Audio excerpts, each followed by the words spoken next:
না না, তুমি বলেছিলে তো। এই দেখো মা আসছে।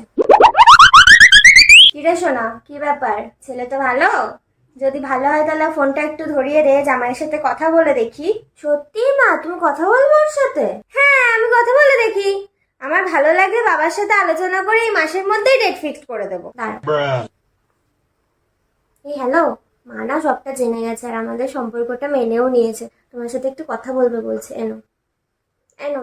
হ্যাঁ বাবা, ভালো আছো? হ্যাঁ। তা তুমি নিশ্চয়ই আমার মেয়ের সবকিছু জেনে শুনেই তাকে পছন্দ করেছো। আমি খুব খুশি। এমনিতে আমার মেয়ে খুবই ভালো, কিন্তু দোষ করেছে 11টার আগে ওর ঘুমই ভাঙে। আর ওঠার পরে ব্রাশ যদি ইচ্ছে করে তাহলে করে, তা না হলে করেই না সেদিন। আর স্নান স্নান তো শীতকালে টোটালি করেই না। গরমকালে যদি ইচ্ছে করে তাহলে মাসে ওই এক আধবার করে নেয়। কবে পাশে যাওয়াই যায় না। তোমার সাথে মনে হয় পারফিউম মেখে যায় বলো?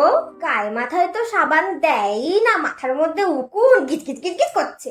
আর সর্দি, সারা বছর ওর সর্দি ভরভর ভরভর ভরভর ভরভর করতে থাকে।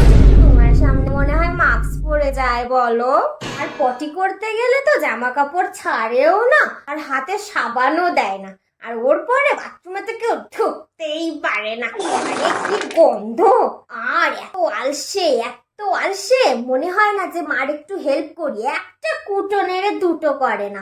কিছু করতে বললে খালি মুখে মুখে চোপা, আর সারাদিন ওই খাটের উপর শুয়ে থাকবে আর খালি ফোন ঘেঁটবে। তোমার সাথে মনে হয় মিষ্টি মিষ্টি করে কথা বলে বলো?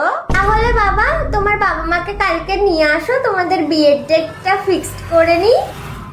হ্যালো হ্যালো, এসো না, মনে হয় কেটে দিয়েছে, দেখ তো।